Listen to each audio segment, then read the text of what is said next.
একটা মানুষ তো শিল্পী, তার আগে সে একজন মানুষ, তার দেশ নিয়ে একটা চিন্তা ভাবনা থাকতেই পারে।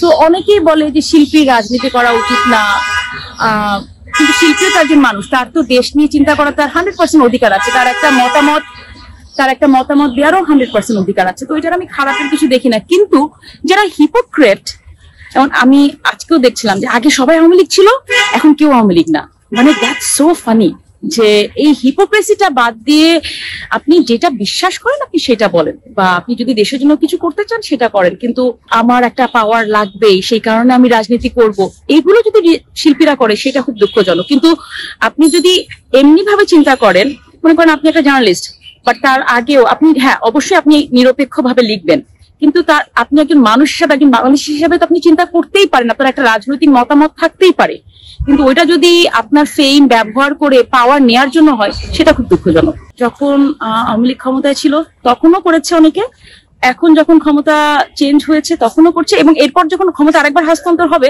তখন আবার করবে। যুগে যুগে সুবিধাবাদী মানুষ থাকবে এবং এই সুবিধাবাদী মানুষ আশেপাশেই থাকবে, এখানে আপনি কিছু করতে পারবেন না। ওইটা নষ্ট তো অনেক কিছুই হচ্ছে, আমাদের প্ল্যাটফর্মটা বলেন, আমরা শিল্পীদের মান ক্ষুণ্ণ করা বলেন, অনেক কিছুই নষ্ট হচ্ছে।